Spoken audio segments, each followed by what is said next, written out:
बिस्मिल्लाहिर्रहमानिर्रहीम। आज हम मौलिवेल अकाउंटिंग जिसका कोड है 7707, उसका मई जून 2017 का पेपर 1 करेंगे। पेपर 1 मल्टीपल चॉइस से रिलेट करता है। तो लेट्स स्टार्ट। नंबर 1 कहता है what is a disadvantage of a computerise book keeping system. के कंप्यूटराइज बुक कीपिंग सिस्टम का कोई डिसएडवांटेज बताइए। आपको 4 चॉइसेस दी हुई हैं, उसमें से राइट चॉइस जो है वो आपको सिलेक्ट करनी है। पहला कहता है calculations are performed without error, कि जो आप कैलकुलेशंस करते हैं वो आपके पूरे के पूरे हो जाते हैं बगैर किसी गलती के। तो आपको पता है कि अगर मैनुअली तौर पे आप कोई कैलकुलेशंस कर रहे हैं तो ह्यूमन इंटरवेंशन है उसके अंदर। तो जब भी ह्यूमनली आप कोई काम कर रहे होते हैं तो उसमें एरर के चांसेस होते हैं। वेयर एज अगर कोई चीज़ कंप्यूटर्स के ज़रिए कैलकुलेशन हो रही है तो फिर एरर के चांसेस जो है वो ना होने के बराबर होते हैं, कि वो तो ऑलरेडी बैकएंड के ऊपर जो है सिस्टम पूरा बना हुआ है। जो कुछ आप करेंगे गार्बेज इन गार्बेज आउट वो आपको दे देगा, तो एरर के चांसेस जो हैं वो नहीं होते हैं। तो ये चॉइस, तो ये तो डिसएडवांटेज नहीं है, तो एडवांटेज है इसका। तो ये चॉइस इनकरेक्ट हो गई। Information can be processed quickly, कि इन्फॉर्मेशन बहुत तेज़ी से हो जाती है, ये बात भी बिल्कुल सही है। अगर आप computerise book keeping system use करते हैं तो इन्फॉर्मेशन आपकी बहुत क्विकली जो है प्रोसेस हो जाएगी, क्योंकि जैसा ही डेटा आप फीड करेंगे तो डिफरेंट चीज़ें जो हैं ऑटोमेटिकली आपके पास, जर्नल एंट्रीज़ आप फीड करेंगे, लेजर ट्रायल बैलेंस ऑटोमेटिकली तौर पे आपका बन जाएगा। वो सिस्टमेटिकली तौर पे इंफॉर्मेशन की प्रोसेसिंग जो है वो बहुत क्विक हो जाती है। तो ये भी एडवांटेज है, डिसएडवांटेज नहीं है। इसको भी ठीक आप इनकरेक्ट कर लें। रिकन्सलिएशन आर परफॉर्म्ड ऑटोमेटिकली, बिल्कुल सही बात है कि डिफरेंट किस्म के जो रिकन्सलिएशंस आप बनाते हैं, जो मैनुअली आप बना रहे होते हैं, वो फिर सिस्टम खुद ही आपको जो है वो बनाकर दे देता है। तो ये कंप्यूटराइज अकाउंटिंग सिस्टम का ये एडवांटेज है, डिसएडवांटेज नहीं है। तो ये भी इनकरेक्ट चॉइस हो गई।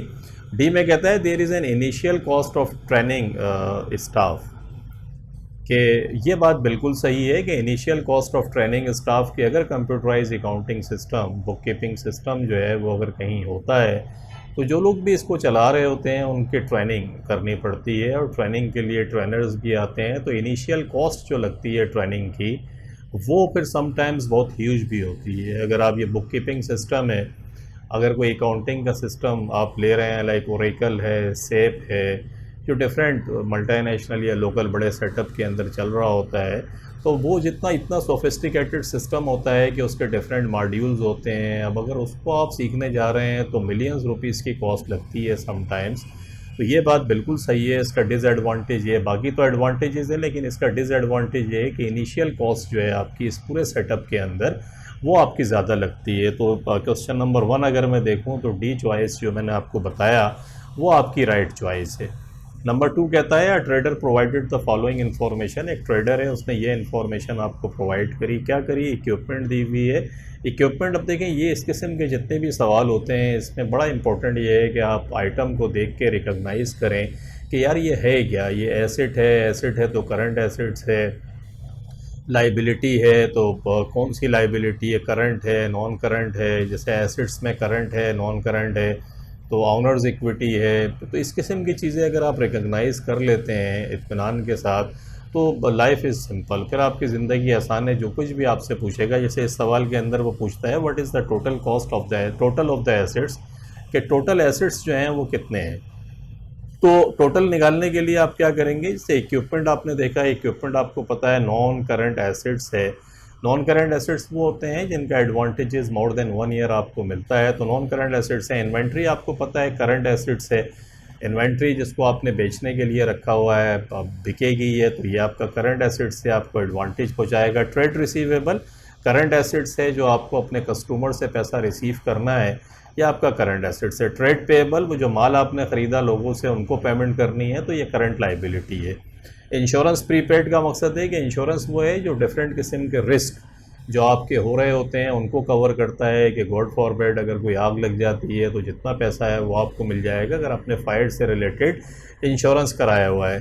तो इसी तरीके से इंश्योरेंस जो है, आपकी गाड़ी अगर चोरी हो जाती है, थेफ्ट होती है, आपकी गाड़ी अगर इंश्योर्ड है तो वो पैसा इंश्योरेंस कंपनी आपको दे देगी। प्रीपेड का मकसद है आपने एडवांस के अंदर पेमेंट करी हुई है, तो एडवांस में अगर आप कोई भी चीज़ पेमेंट कर रहे हैं तो इसको एडवांटेज फ्यूचर में आपको मिलेगा। हर वो चीज़ जिसका एडवांटेज आपको फ्यूचर में मिलेगा इकोनॉमिकली तौर पे, वो आपका करंट एसेट्स या नॉन करंट एसेट्स कहलाती है। अगर आपका जैसे आपने कोई current non current assets machinery अगर ख़रीदी तो मोर देन 1 ईयर आपको बेनिफिट्स पहुंचाएगी। यहाँ हम इंश्योरेंस प्रीपेड की बात कर रहे हैं कि एडवांस में आपने दिया है और नॉर्मली ये विद इन अ ईयर के पीरियड में होता है, तो इसका प्रीमियम पे करते हैं, तो ये आपका करंट एसेट्स हो गया। और रेंट ओइंग का मकसद है कि रेंट वो है जो आपको, ओइंग मीन्स आपको पे करना है, हर वो चीज़ जो आप पे करेंगे, ये क्योंकि रेंट है, नॉर्मली रेंट मंथली बेसिस पर होता है, तो ये करंट लाइबिलिटी हो गई। बैंक ओवरड्राफ्ट का मकसद है कि जो पैसे बैंक में आपके थे उससे ज़्यादा पैसे आपने बैंक से निकलवा लिए, तो ये भी आपकी करंट लाइबिलिटी हो गई। अब जब आपने ऊपर आइडेंटिफाई कर लिया तो टोटल कर लें उठा के, ये 10,000 ये मैं लिख लेता हूँ अपने पास, 10,000 मेरी एसिड्स है, इन्वेंट्री भी मेरा एसिड्स है, 4,000 मैंने ये प्लस कर दी है, ट्रेड रिसीवेबल 2,500 मैंने मज़ीद प्लस कर दी है इस पर, और ये $100 का जो इंश्योरेंस प्रीपेड था इसको मैंने ऐड कर लिया, तो मेरे पास जो अमाउंट आती है number 1, number 2, number 3 and number 4, ये 4 आइटम को मैं प्लस करता हूँ तो मेरे पास $16,600 आता है। और अगर मैं एच वाइज देखता हूँ नंबर 2 के अंदर, तो एच वाइज भी $16,600 मेरे पास लिखी हुई है, तो मैं सेफली कह सकता हूँ कि क्वेश्चन नंबर 2 के अंदर मेरी चॉइस ए जो है वो करेक्ट चॉइस है। नंबर 3 में आते हैं, James bot A motor vehicle costing $10,000 from GF Motors, के जीएफ मोटर्स से जेम्स ने एक मोटर व्हीकल ख़रीदी। ही पेड $2,000 बाय चेक, उसने $2,000 जो है वो चेक के थ्रू पेमेंट कर दी। The balance was to be paid over the next 2 years, बाकी जो है वो अगले 2 साल में पे करेगा। कहता ही how was this recorded in James books of accounts, के जेम्स के बुक्स ऑफ अकाउंट में ये एंट्री कैसे रिकॉर्ड होगी? तो देखिए ये तो बड़ी सिंपल है, मोटर व्हीकल को आप डेबिट कर दें क्योंकि ये आप ख़रीद रहे हैं, इसको आपने डेबिट कर दिया, उसने $2,000 आपको आपने उसको पे कर दिया, तो बैंक के थ्रू पेमेंट कर रहे हैं, बैंक क्रेडिट हो गया $2,000 से, और the balance was paid over the next 2 years, 2 साल के लिए होगा, तो फिर accounts payable GF Motors, GF का ब्रैकेट कर दें तो ये 8,000 का अमाउंट ये आ जाएगा। तो ये जर्नल एंट्री आपकी ये पास होगी। डेबिट आप क्या करेंगे, मोटर व्हीकल को डेबिट करेंगे, बैंक को क्रेडिट करेंगे because you are paying by cheque $2,000 and the rest is your liability which you will be paying over the 2 years period. तो ये फिर लाइबिलिटी हो जाएगी। तो इसके अंदर अगर हम देखते हैं तो इसमें चॉइसेस क्या हैं, इसने बैंक को डेबिट करा तो ये तो वैसे ही इनकरेक्ट है ये चॉइस। बी में कहता है bank debit, motor vehicle debit, तो बैंक तो डेबिट हो ही नहीं सकता, तो इसलिए इसको भी इनकरेक्ट कर दें। और सी में कहता है जीएफ मोटर्स को इसने डेबिट कर दिया, तो जीएफ मोटर्स तो क्रेडिट होना है, इसको भी कर दें। डी अलबत्ता देखें, मोटर व्हीकल 10,000 से डेबिट कराया है इसने और बैंक को क्रेडिट कराया है, और जीएफ मोटर्स को जैसे मैं समझा के आ रहा हूँ क्रेडिट किया है। तो नंबर 3 के अंदर हमने समझा कि हमारी जो डी चॉइस है वो फिर राइट चॉइस है हमारी। नंबर 4 में आते हैं, सारा purchases goods on credit from जोला, तो सारा ने जो है माल ख़रीदा जोला से। सारा इसका मकसद है कि जोला जो है वो उससे माल ख़रीद रही है, तो जोला जो है वो क्या है, वो क्रेडिट आपकी सप्लायर है सारा की, कि सारा उससे माल ख़रीदती है। सारा और जोला $400 ऑन फर्स्ट में, कि सारा जो है उसको जोला को पेमेंट करनी थी $400 की फर्स्ट में को। She paid this on first में, उसने इसकी पेमेंट कर दी फर्स्ट में को आफ्टर डिडक्टिंग ए 5% कैश डिस्काउंट, और 5% कैश डिस्काउंट भी उसको मिला। सारा मेड फर्दर परचेजेस $280 ड्यूरिंग मई के महीने के अंदर सारा ने मज़ीद $280 की परचेजेस जो है वो करी। कहता है what were the opening and closing balances on Sara is statement of account for May, के ओपनिंग एंड क्लोजिंग बैलेंसेस जो थे वो सारा के स्टेटमेंट के अंदर, स्टेटमेंट ऑफ अकाउंट्स के अंदर क्या शो हो रहे थे। तो सारा के देखें, एक तो एक बात ये समझ लें, आपके ओपनिंग बैलेंस जो है वो 400 था, आप देख रहे होंगे फर्स्ट मई को ये बैलेंस था। ये एक अलग बात कि सारा ने इसको बाद में पेमेंट कर दिया, लेकिन अगर हम ओपनिंग बैलेंस की बात करें तो ओपनिंग बैलेंस ये था कि सारा को जोला को पेमेंट करनी थी फर्स्ट मई को $400, तो ये ओपनिंग बैलेंस हो गया। और उसके बाद इसने इस $400 की पेमेंट कर दी और उसके बाद इसने $280 का माल और ख़रीद लिया, तो ये $280 का जो माल इसने मई के अंदर ख़रीदा, तो ये फिर एंडिंग बैलेंस हो गया। जो पेमेंट जो दिखा रहा है आपको, ये तो ट्रिकी पार्ट है, वो आपको समझा रहा है। वो पूछ ये रहा है कि opening balance and closing balance बताएं, तो देखिए ओपनिंग बैलेंस $400 है और क्लोजिंग बैलेंस $280 है।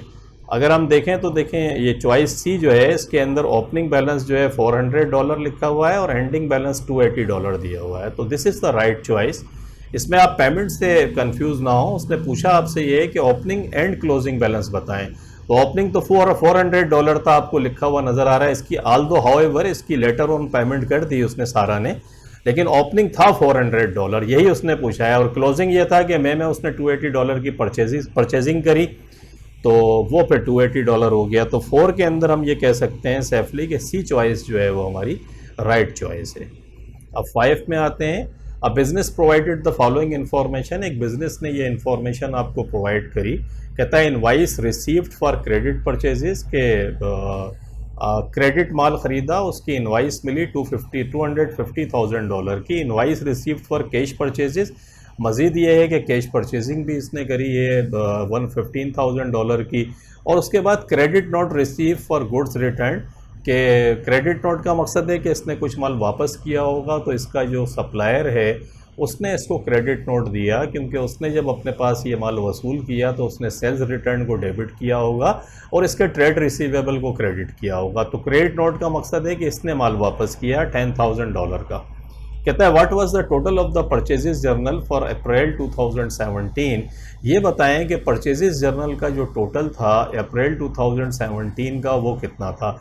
अब देखें इसमें बहुत इंपॉर्टेंट किस्म का कंसेप्ट है कि ये आपको पता होना चाहिए कि परचेजेस जर्नल जब हम बनाते हैं तो उसके अंदर कौन सी ट्रांजैक्शन रिकॉर्ड करते हैं। याद रखें, मेरी बात रिपीट करें मेरे साथ, कि परचेजेस जर्नल के अंदर जितनी भी क्रेडिट परचेजिंग होती है, परचेजिंग हम कर रहे होते हैं क्रेडिट परचेजेस, वो सारी की सारी जो है हम परचेजेस जर्नल में रिकॉर्ड करते हैं। कैश की परचेजिंग जितनी भी हो रही होती है वो फिर कैश बुक के अंदर चली जाती है, वो क्रेडिट परचेजेस जर्नल के अंदर नहीं आती।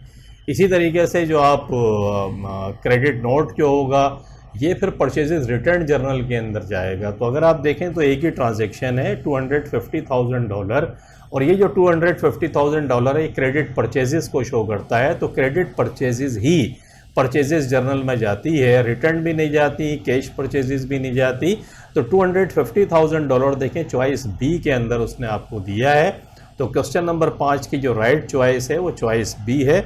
और ये अगर कंसेप्ट क्लियर होगा तो फिर आप इसको इत्मीनान से कर पाएंगे। कंसेप्ट इसका क्या है, आई एम रिपीटिंग अगेन, कि जितनी भी क्रेडिट परचेजेस होती है सिर्फ वो परचेजेस जर्नल में जाती है, इसको ध्यान में रखिएगा।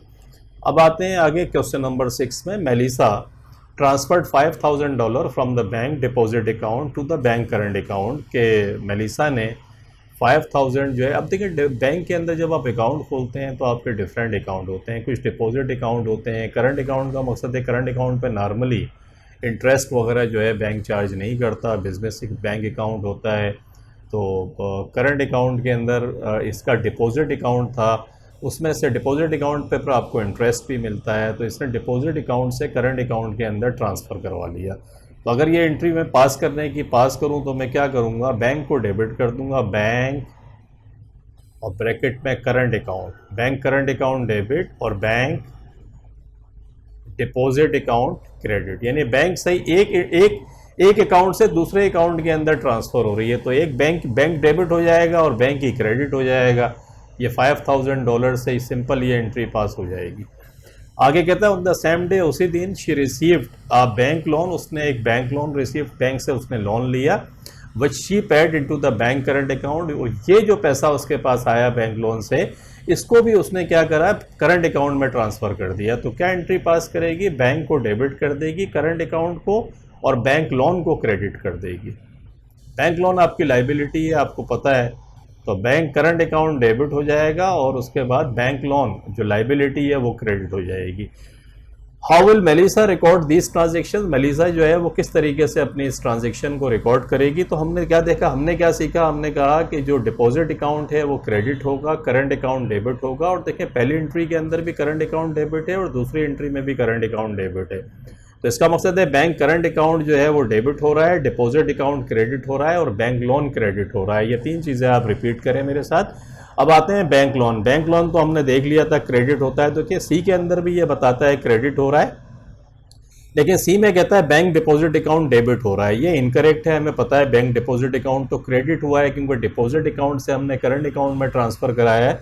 तो हम डी के अंदर आते हैं। ये दो तो वैसे ही इनकरेक्ट हैं क्योंकि बैंक लोन अकाउंट कभी डेबिट नहीं होगा, आपकी लाइबिलिटी एक क्रेडिट होगी, तो ये दो भी इनकरेक्ट हो गए, सी भी इनकरेक्ट हो गया। डी में आते हैं, बैंक लोन क्रेडिट बिल्कुल सही है, बैंक डिपॉजिट अकाउंट क्रेडिट ये भी बिल्कुल सही है, हम देख कर आ रहे हैं डिपॉजिट अकाउंट क्रेडिट, और बैंक करंट अकाउंट डेबिट हो जाएगा, ये भी बिल्कुल सही है। तो वी कैन सेफली से हमारा कंसेप्ट अगर क्लियर है तो हम कह सकते हैं कि डी चॉइस हमारी क्वेश्चन नंबर 6 के अंदर राइट चॉइस है। क्वेश्चन नंबर 7 में आते हैं, Sukesh is account in the books of Jack showed the following, कि ये बैलेंसेस जो है इसके जैक के अकाउंट में शो हो रहे थे। तो सुकेश का अकाउंट है, मई 1 को बैलेंस था $450 का, और उसके बाद सेल्स है, इसका मकसद है जैक ने इसको माल बेचा $200 का, और जैक को सुकेश से रिसीव करने थे $450। डेबिट लिखा हुआ नज़र आ रहा होगा, डेबिट का मकसद है एसेट्स, कि हमें सुकेश से ये पैसा रिसीव करना था। सेल्स का मकसद है हमने सुकेश को माल बेचा $200 का। बैंक का मकसद है क्रेडिट हम कर रहे हैं, तो इसका मकसद है सुकेश का अकाउंट है कि सुकेश ने पेमेंट करी $432 की, और फिर हमने इसको डिस्काउंट भी $18 का दिया। तो उसके बाद अगर हम ये बैलेंस करते हुए आ रहे हैं, आप देख रहे होंगे $450 स्टार्ट में था, 200 का माल बेचा तो ये 650 हो गया। 650 में से 432 आपको मिला तो 218 बचे, और 218 में से 18 का डिस्काउंट दे दिया, तो एंडिंग बैलेंस आपके पास $200 आता है। कहता है which statement about the transactions on 8 May are correct, कि 8 मई को जो ट्रांजेक्शन हुई है वो कौन सी जो है नीचे दिए हुए स्टेटमेंट के हिसाब से सही है। तो देखिए 8 मई को जो ट्रांजेक्शन हुई है वो ये हुई है कि जैक को पैसा रिसीव हुआ $432 को, और जैक ने डिस्काउंट दिया $18 का, या फिर सुकेश को ये डिस्काउंट मिला।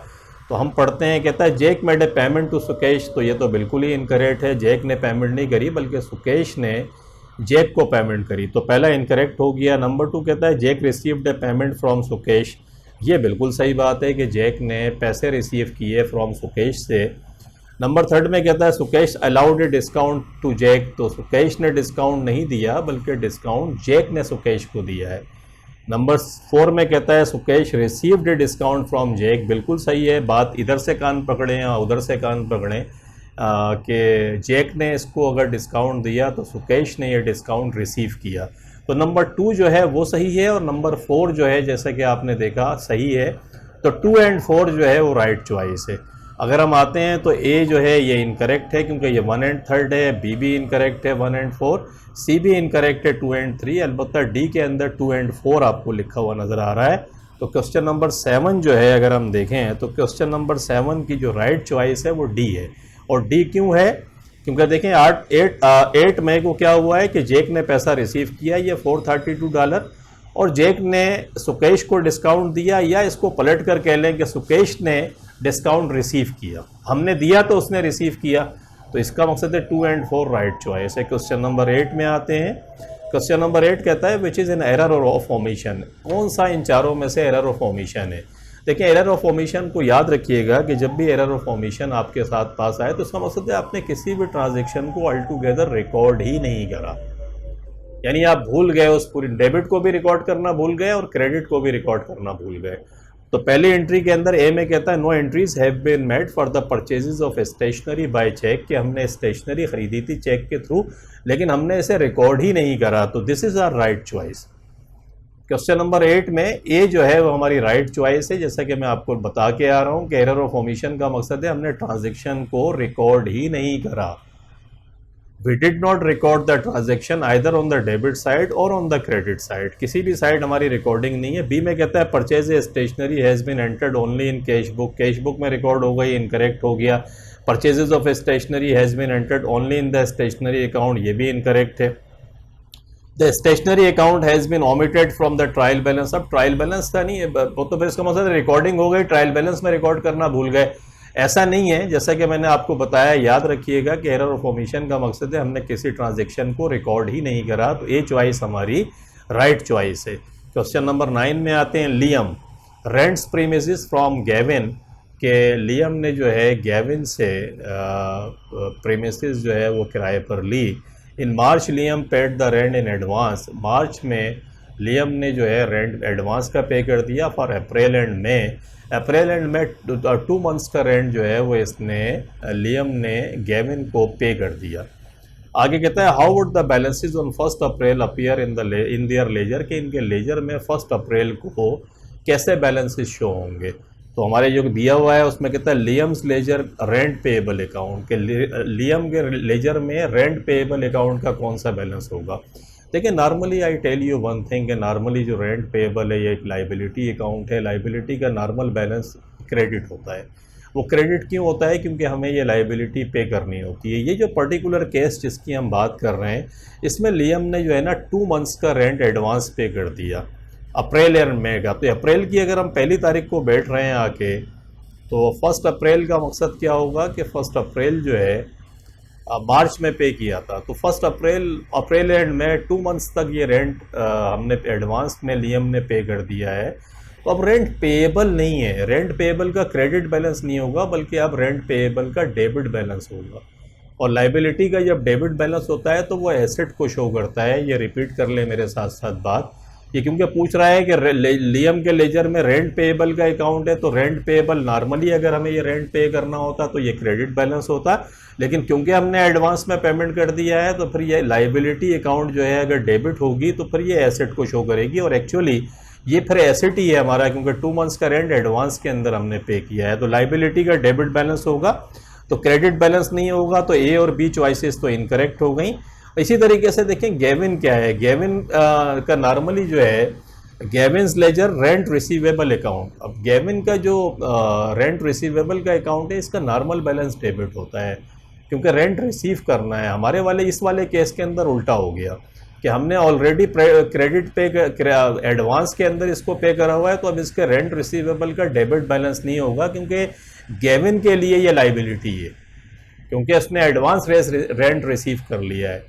तो जब भी लाइबिलिटी बनेगी तो फिर एसेट का क्रेडिट बैलेंस होता है। दोबारा मेरे साथ रिपीट करें कि अगर रेंट पेएबल अकाउंट दिया हुआ है और वो लाइबिलिटी नहीं है बल्कि एसेट है, तो फिर उसका डेबिट बैलेंस होगा। और अगर कोई एसेट है, एसेट का नॉर्मल बैलेंस डेबिट होता है, जैसे ये रेंट रिसीवेबल का डेबिट बैलेंस होना चाहिए था, लेकिन क्योंकि एडवांस में इसको हमने पेमेंट कर दी या इसने एडवांस में पेमेंट रिसीव कर ली, तो अब रेंट रिसीवेबल का डेबिट बैलेंस नहीं होगा बल्कि क्रेडिट बैलेंस होगा। तो ये आप जहन में रखिएगा। I give you another example. मैं यहाँ रेंट रिसीवेबल का एक लेजर अगर बनाता हूँ, से फॉर एग्जाम्पल $5,000 आपको रिसीव करने थे रेंट के। आपका जो टेनेंट है उसने आपको $15,000 दे दिए। तो अब देखें ये क्रेडिट साइड ज़्यादा हो गई ना, तो बैलेंस कौन सा बैलेंस होगा, ये देखें 10,000, ये क्रेडिट बैलेंस है क्योंकि क्रेडिट साइड आपकी ज़्यादा है। इसी तरीके से रेंट पेएबल को समझ लें कि रेंट पेएबल जो है मुझे $5,000 पे करने थे, लेकिन मैंने $15,000 पे कर दिए। तो अब देखें ये 15,000 का मकसद है डेबिट बैलेंस हो गया। तो have you got the point. तो यहाँ हम देखें तो रेंट पेएबल का डेबिट बैलेंस होगा और रेंट रिसीवेबल का क्रेडिट बैलेंस। देखें सी चॉइस के अंदर उसने बिल्कुल सही आपको दिया है कि ये जो रेंट पेएबल का डेबिट बैलेंस होगा जैसे कि ये है, और रेंट रिसीवेबल का क्रेडिट बैलेंस होगा। तो क्वेश्चन नंबर 9 में हम सेफली कह सकते हैं कि सी चॉइस हमारी जो है वो राइट चॉइस है।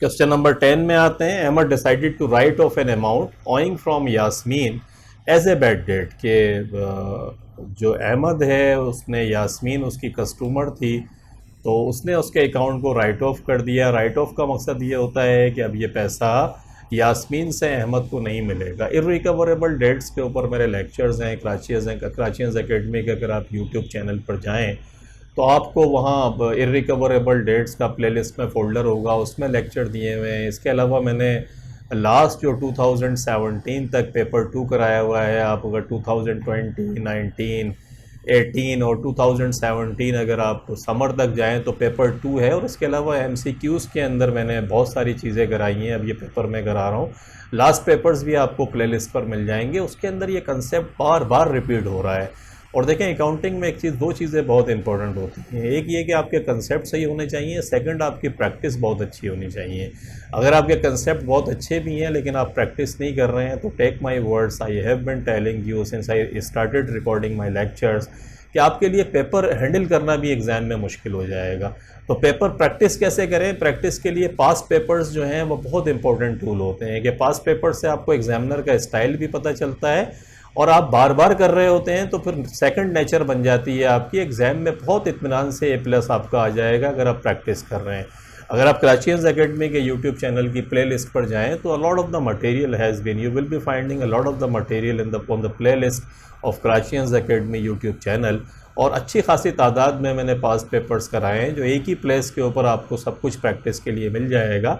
वहाँ आप प्रैक्टिस करें। प्रैक्टिस के अलावा इसे इररिकवरेबल डेट से बात शुरू हुई थी, इसके पता नहीं कितने सवाल मैंने कराए हैं, अगर वो कर लें आप जाके तो ये सब आपको आसान लगेगा। और ये जितनी मैं अभी तक करा के आ रहा हूँ ये बार बार रिपीट हो रही हैं चीज़ें, तो आप ज़रूर जाकर देखें। और ये सारा मटेरियल फ्री पड़ा हुआ है, वहाँ पे कोई चार्जेस नहीं है इसके, आप जाएं और जाकर देखें और स्प्रेड करें अपने साथियों के अंदर। जो नॉलेज हम यहाँ रिकॉर्ड करा रहे हैं आपको फैसिलिटेट कर रहे हैं अपने साथियों में, अपने दोस्तों में जो लोग पढ़ रहे हैं अकाउंटिंग, उन तक इसको पहुँचाएँ ताकि वो भी उनको भी मकसद एक आसानी हो इससे। तो यहाँ आते हैं, यहाँ राइट ऑफ की एंट्री आप याद रखिएगा जहन के अंदर कि जब भी आप राइट ऑफ किसी अकाउंट को करें तो उसका तरीका ये होता है कि कस्टमर के अकाउंट को क्रेडिट कर देते हैं, क्योंकि एसेट आपका ख़त्म हो जाएगा, ये पैसा मिलेगा ही नहीं आपके। तो इसकी एंट्री होती है, बैड डेट्स को डेबिट करते हैं और जो जैसे ये यास्मीन है तो यास्मीन के अकाउंट को क्रेडिट कर देंगे। अब ये बैड डेट्स क्योंकि एक्सपेंस है तो साल के एंड में क्या होगा, साल के एंड में ये क्लोज हो जाएगा। कहाँ पर जाके क्लोज होगा, इनकम स्टेटमेंट के अंदर क्लोज हो जाएगा, क्योंकि एक्सपेंस डेबिट होता है। जब इसको क्लोज करेंगे तो ये इनकम स्टेटमेंट में जाके डेबिट साइड पे अपीयर होगा और वहाँ इसकी क्लोजिंग हो जाएगी। क्लोजिंग एंट्री क्या पास करते हैं, इनकम स्टेटमेंट को डेबिट कर देते हैं क्योंकि ये एक्सपेंस है, और एक्सपेंस को क्रेडिट कर देते हैं। तो ये दो एंट्रीज पास होंगी। ये कहता क्या है, विच एंट्रीज विल अहमद, में कौन सी एंट्रीज अहमद करेगा। तो when the that is return of, return of की एंट्री क्या होगी, मैंने आपको बताई कि बैड डेट्स को डेबिट करेंगे और यास्मीन के अकाउंट को क्रेडिट करेंगे। तो ए में हमें सही लगा कि बैड डेट्स डेबिट और यास्मीन क्रेडिट। और at the end of the financial year मैंने आपको बताया है कि इनकम स्टेटमेंट को डेबिट कर देते हैं और बैड डेट्स क्योंकि एक्सपेंस है, जब उसको क्लोज करेंगे तो वो क्रेडिट हो जाएगा। और ये एंट्री भी यहाँ इसने सही करी हुई है कि इनकम स्टेटमेंट डेबिट और बैड डेट्स क्रेडिट। तो हम 10 के अंदर सेफली कह सकते हैं कि हमारी चॉइस है, नीचे जाने की ज़रूरत ही नहीं है। लॉजिक मैंने आपको समझाई कि 10 की जो ए चॉइस है वो हमारी राइट चॉइस है। क्वेश्चन नंबर 11 में आते हैं। Item of capital expenditure has been incorrectly treated as revenue expenditure. के एक कैपिटल एक्सपेंडिचर का मकसद है आपने कोई मशीनरी वगैरह खरीदी, आपने उसे रेवेन्यू एक्सपेंडिचर का मकसद है आपने मशीनरी रेपियर अकाउंट के अंदर उसको डाल दिया।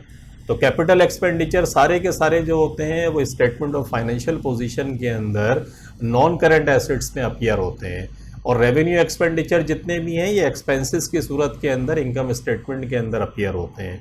तो अगर आपने क्या करा, अब आप समझेंगे कैपिटल एक्सपेंडिचर आपने रिकॉर्ड ही नहीं करा तो फिर एसेट्स को आपने क्या करा, एसेट्स आपके अंडर स्टेटेड हो गए। अंडर स्टेटेड का मकसद है कि एसेट्स की वैल्यू कम हो गई क्योंकि रिकॉर्डिंग ही नहीं करी आपने। और प्रॉफिट का क्या हाल हुआ, प्रॉफिट क्योंकि एक्सपेंस आपने बढ़ा दिया, एक्सपेंस तो था ही नहीं, वो आपका एसेट्स था। जब एक्सपेंस बढ़ेगा तो प्रॉफिट क्या हो जाएगा, प्रॉफिट भी अंडर स्टेटेड हो जाएगा। आपकी समझ आ गई बात कि एसेट भी अंडर स्टेटेड हो गए क्योंकि आपने कैपिटल एक्सपेंडिचर को रिकॉर्ड ही नहीं किया, मशीनरी आपने रिकॉर्ड नहीं करी। जब मशीनरी रिकॉर्ड नहीं करी तो नॉन करंट एसेट्स आपके कम हो गए। नॉन करंट एसेट्स कम होने का मकसद है अंडर स्टेटेड हो गए। मशीनरी रेपियर एक्सपेंस अकाउंट आपने रिकॉर्ड कर लिया, ये रेपियर था ही नहीं, तो ये क्या करेगा, आपके ग्रॉस प्रॉफिट को कम करेगा, तो आपका प्रॉफिट फॉर द ईयर भी कम हो गया। तो इसका मकसद है एसेट भी अंडर स्टेटेड है और प्रॉफिट भी अंडर स्टेटेड है। तो पहली चॉइस तो इनकरेक्ट है आपकी क्योंकि ओवर स्टेटेड है, बी भी इनकरेक्ट है ओवर स्टेटेड, सी में एक ओवर स्टेटेड है एक अंडर स्टेटेड, ये भी इनकरेक्ट। अलबत्ता डी चॉइस आप देखें तो आपको लगेगी सही कि इस दोनों के अंदर एसेट भी अंडर स्टेटेड है और आपका प्रॉफिट फॉर द ईयर भी अंडर स्टेटेड है। तो क्वेश्चन नंबर 11 के अंदर हम कह सकते हैं सेफली कि हमारी डी चॉइस जो है वो राइट चॉइस है। क्वेश्चन नंबर 12 में आते हैं। A business sells a machine which has been depreciated over several years. के एक बिजनेस ने मशीन जो है वो ख़रीदी और वो डेप्रिशिएट हो रही थी for several years. Which entry records the transfer of depreciation to the machinery disposal account. कि which entry records the transfer of depreciation to the machinery disposal account. कि जब ये मशीनरी आप बेचेंगे, इसको आप डिस्पोज करेंगे इस मशीनरी को, तो फिर एंट्री क्या पास करेंगे। देखिए मशीनरी डिस्पोजल अकाउंट के अंदर आप याद रखिएगा कि जब डिस्पोजल अकाउंट को इस्तेमाल करते हैं नॉन करंट एसेट्स के अंदर, तो जो चीज़ें डेबिट्स होती हैं उनको क्रेडिट करके डिस्पोजल अकाउंट में ट्रांसफ़र कर देते हैं और जो चीज़ें अपना डेबिट होती हैं उनको क्रेडिट करके डिस्पोजल में ट्रांसफ़र कर देते हैं। तो नॉर्मली जो डेप्रिसिएशन है, प्रोविज़न फॉर डेप्रिसिएशन, इसकी नेचर क्रेडिट की होती है। जब आप इसको क्लोज करेंगे डिस्पोजल अकाउंट में तो क्या एंट्री पास करेंगे, प्रोविज़न फॉर डेप्रिसिएशन को डेबिट कर देंगे और डिस्पोजल मशीनरी डिस्पोजल अकाउंट को क्रेडिट कर देंगे। ये मेरी बात ध्यान में रखिएगा, जब भी डिस्पोजल अकाउंट इस्तेमाल करें तो जितनी भी चीज़ें डेबिट होती हैं उनको क्रेडिट कर देते हैं और डिस्पोजल अकाउंट को डेबिट कर देते हैं। फॉर एग्जांपल, इस मशीनरी की एंट्री क्या पास होगी, इस मशीनरी को हम क्रेडिट कर देंगे और डिस्पोजल अकाउंट को डेबिट कर देंगे। तो यहाँ क्योंकि प्रोविज़न फॉर डेप्रिसिएशन की बात कर रहा है तो हम क्या एंट्री पास करेंगे, प्रोविज़न फॉर डेप्रिसिएशन क्रेडिट होती है उसकी नेचर, तो उसको डेबिट करेंगे और मशीनरी डिस्पोजल अकाउंट को क्रेडिट कर देंगे। तो देखिए ए में इनकरेक्ट दिया हुआ है, मशीनरी को डेबिट कर रहा है, इनकरेक्ट है। मशीनरी डिस्पोजल को डेबिट कर रहा है, ये भी इनकरेक्ट है। सी के अंदर भी मशीनरी डिस्पोजल को डेबिट कर रहा है, इनकरेक्ट है। डी में कहता है प्रोविज़न फॉर डेप्रिसिएशन को डेबिट कर रहा है और मशीनरी डिस्पोजल अकाउंट को क्रेडिट कर रहा है। This is the right choice. Provision for depreciation क्योंकि क्रेडिट होता है, अब जो मशीन ही बिक गई तो इसको रख के क्या करेंगे, तो इसको डेबिट करके क्लोज कर देंगे। क्लोज करेंगे तो कहाँ इसको ट्रांसफ़र कर देंगे, मशीनरी डिस्पोजल अकाउंट में। फिर आखिर के अंदर ये सब डेबिट क्रेडिट करके मशीनरी डिस्पोजल अकाउंट का अगर क्रेडिट बैलेंस आएगा तो प्रॉफिट को शो करेगा और अगर डेबिट बैलेंस आएगा तो लॉस को शो करेगा। तो ये क्योंकि यहाँ समझने के लिए आप जो मैंने समझाया है जहन के अंदर रखें कि प्रोविज़न फॉर डेप्रिसिएशन क्रेडिट होता है, उसको डेबिट करके क्लोज कर दें और मशीनरी डिस्पोजल के अंदर इसको ट्रांसफ़र कर दें। तो क्वेश्चन नंबर 12 के अंदर वी कैन सेफली से कि हमारी जो चॉइस डी है वो राइट चॉइस है। क्वेश्चन नंबर 13 में आते हैं, the following account appeared in a traders ledger, कि एक ट्रेडर्स का लेजर था उसके अंदर ये अकाउंट्स जो है अपीयर हो रहे हैं। Provision for depreciation of machinery account, के मशीनरी का डेप्रिसिएशन का अकाउंट है। बैलेंस बीटी कहता है कि 31 दिसंबर 2015 को 3000 का बैलेंस था। तो इनकम स्टेटमेंट के अंदर आप देख रहे हैं इसको क्लोज कर दिया और जितने एक्सपेंस होते हैं वो सारे के सारे क्या होते हैं, वो क्लोज हो जाते हैं जाके इनकम स्टेटमेंट के अंदर। तो ये करंट ईयर का डेप्रिसिएशन आपने निकाला होगा और वो इनकम स्टेटमेंट से आपने क्लोज कर दिया। इसी तरीके से फिर 31 दिसंबर 2016 को आपने 5100 का बैलेंस सीडी था और क्योंकि ये देखें बैलेंस बीडी बनकर ये आ गया था क्रेडिट साइड के ऊपर 3000 का और 2100 इनकम स्टेटमेंट के अंदर नज़र आ रहा है आपको। इसका मकसद है करंट ईयर का डेप्रिसिएशन 2100 है। ऊपर देख रहे हैं इनकम स्टेटमेंट के अंदर जो अमाउंट जाएगा, याद रखिएगा ये बैलेंस बीडी बैलेंस सीडी क्या हो रहा है, ये एक्यूमुलेटेड डेप्रिसिएशन या प्रोविज़न फॉर डेप्रिसिएशन का अकाउंट है। इस प्रोविज़न फॉर डेप्रिसिएशन के लेजर के अंदर जो बैलेंस बीडी बैलेंस सीडी होगा ये तो आपको शो करेगा। इसे 5100 का जो बैलेंस है ये शो कर रहा है कि एक्यूमुलेटेड डेप्रिसिएशन, टोटल जो डेप्रिसिएशन निकला है इस मशीनरी के ऊपर वो $5100 का लगा, लेकिन 2500 का अपना एक साल का डेप्रिसिएशन कितना था वो इनकम स्टेटमेंट से पता चल रहा है कि 2015 के अंदर ये अमाउंट 3000 था और 2016 में देखें इनकम स्टेटमेंट के अंदर 2100 आपको नज़र आ रहा होगा। तो 2016 का अपना जो डेप्रिसिएशन का अमाउंट था वो 2100 था। अब देखें दो बैलेंस की बात करते हैं कि स्ट्रेट लाइन मेथड होता है कि जिसके अंदर डेप्रिसिएशन जो एक साल निकलेगा वही अमाउंट का डेप्रिसिएशन दूसरे साल होगा। तो हर साल का डेप्रिसिएशन, स्ट्रेट लाइन का मकसद ही ये होता है कि इक्वल डेप्रिसिएशन हर साल निकलेगा।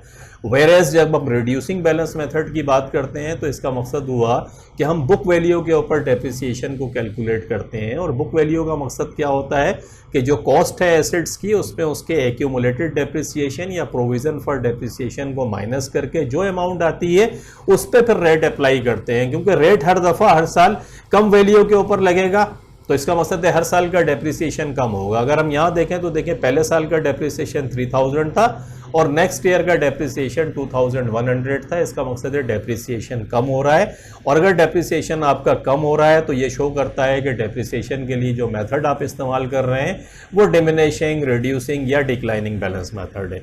पूछता क्या है, देयर वर नो सेल्स और purchases of machinery during the 2 year period. इस 2 साल में कोई मशीनरी ना आपने खरीदी ना कोई मशीनरी बेची।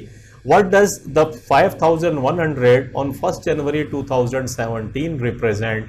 कि ये 5100 का जो टोटल प्रोविज़न फॉर डेप्रिसिएशन है वो 1 जनवरी 2017 को ये जो नज़र आ रहा है ये क्या रिप्रेजेंट करता है? ये रिप्रेजेंट करता है कि एक्यूमुलेटेड डेप्रिसिएशन, जैसा कि मैं बता के आ रहा हूँ, प्रोविजन फॉर डेप्रिसिएशन या accumulated depreciation of machinery using the diminishing reducing balance method. ये मैंने आपको लॉजिक बनाई, चॉइस है में इसने राइट चॉइस इसकी बिल्कुल सही है।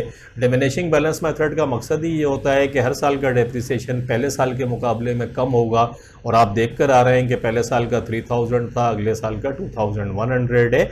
ऐसा सिर्फ accumulated depreciation reducing balance method में ही होता है। तो ए चॉइस में क्योंकि इसने हमें दे दिया। बी में स्ट्रेट लाइन मेथड कहता है, ये इनकरेक्ट है। सी में कहता है नेट बुक वैल्यू को शो करता है, ये भी इनकरेक्ट है। डी में भी नेट बुक वैल्यू, ये इनकरेक्ट है। तो राइट चॉइस आपकी ए चॉइस जो है क्वेश्चन नंबर 13 में वो सही है। क्वेश्चन नंबर 14 में आते हैं, what would not appear in a sales ledger control account.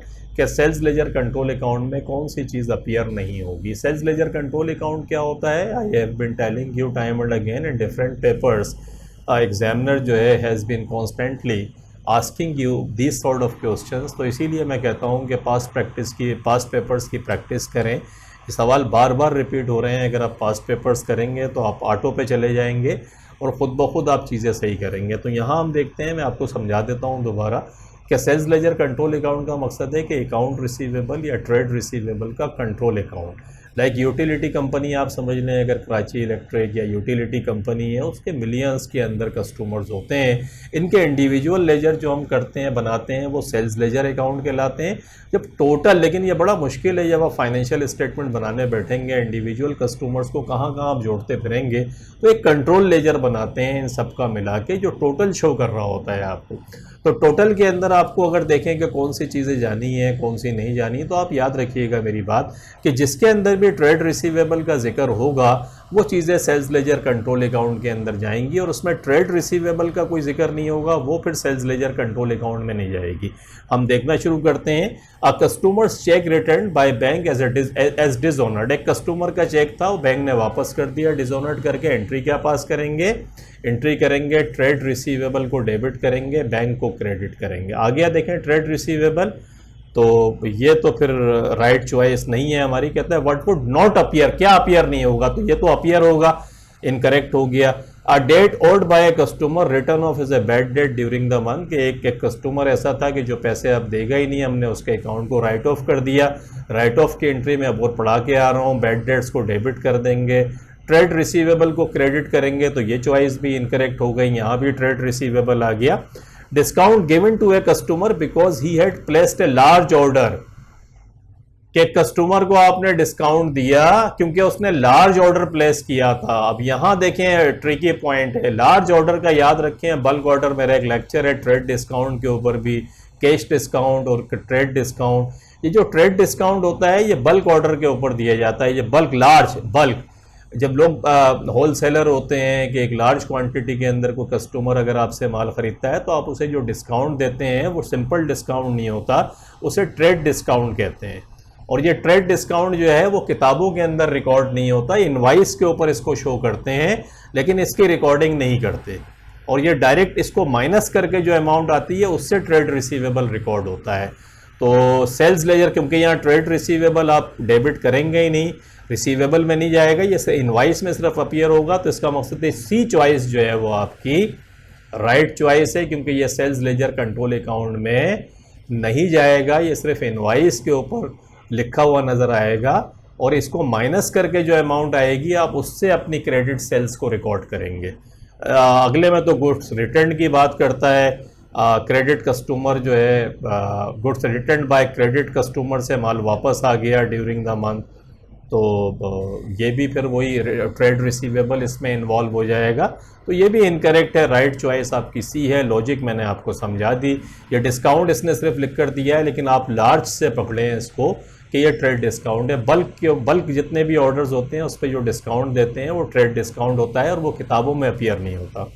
Question number 15 में आते हैं। अब बिजनेस हैज़ टू डिपार्टमेंट, एक बिजनेस के दो डिपार्टमेंट हैं, एक्स एंड वाई, यानी जो डिपार्टमेंटल स्टोर है उसमें एक डिपार्टमेंट एक्स है और एक डिपार्टमेंट वाई है। The total revenue was 120,000 of which 60% relate to department X, के 60% डिपार्टमेंट एक्स का था, तो 60% अगर एक्स का था तो 40% किसका हो जाएगा, वाई का हो जाएगा। The total cost of sales was $90,000 of which 50% relate to department X, तो 50% डिपार्टमेंट एक्स की है तो 50% डिपार्टमेंट वाई की होगी, क्योंकि होता 100% है। कहता है what was the gross profit of department Y, department Y का ग्रॉस प्रॉफिट कितना है। तो चलें हम निकाल लेते हैं। टोटल रेवेन्यू 120,000 था और 40% जैसा कि मैंने अभी बताया वाई से रिलेट करता है, तो 120,000 का रेवेन्यू है, 40% आप निकाल लें ताकि डिपार्टमेंट वाई का रेवेन्यू आपको पता चल जाए। इसका 40% आपने निकाला, ये 48,000 आता है डिपार्टमेंट वाई। तो ये 48,000 क्या हो गया, ये रेवेन्यू हो गया आपका। अब आप कॉस्ट निकाल लें, देखें कॉस्ट ऑफ सेल्स कहता है 90,000 है और वो 50-50 दोनों में जा रही है, तो कॉस्ट ऑफ सेल्स निकाल लें। कॉस्ट ऑफ सेल्स कैसे निकालेंगे, ये जो 90,000 है आपका, इसका 50% निकाल लें। तो 90,000 का अगर मैं निकालूं 50%, तो ये $45,000 बनता है। ये कॉस्ट ऑफ सेल्स आ गई। तो 48, अब आपके पास ग्रॉस प्रॉफिट निकालना आसान है, revenue minus cost of sales. Revenue कितना है आपने ऊपर निकाला 48,000 और कॉस्ट कितनी निकली है आपकी $45,000। तो कितना आ गया, $3,000 आपका ग्रॉस प्रॉफिट आ गया। तो चॉइस ए देखें आप, चॉइस ए के अंदर $3,000 15 के अंदर उसने आपको दी है, तो चॉइस ए आपकी जो है वो राइट चॉइस हो गई। तो क्वेश्चन नंबर 15 पे हम स्टॉप करते हैं इस लेक्चर को। आपने देखा 3,000 कैसे आया। अब नेक्स्ट लेक्चर हम जो है क्वेश्चन नंबर 16 से शुरू करेंगे। तो होप आपकी समझ में आया होगा, आपको अच्छा लगा होगा। अपना कमेंट्स आपकी स्टडी में होपफुली ये फैसिलिटेट करेगा आपको। तो आपको अगर कोई चीज़ समझ नहीं आ रही तो फिर कमेंट्स में लिखिएगा, अपना फीडबैक ज़रूर दें और ये नॉलेज जो हम स्प्रेड कर रहे हैं इसको आगे स्प्रेड करने में हमारी हेल्प करें। Thank you very much for watching the video. Take care, अपना बहुत ख्याल रखिएगा। अल्लाह हाफिज़।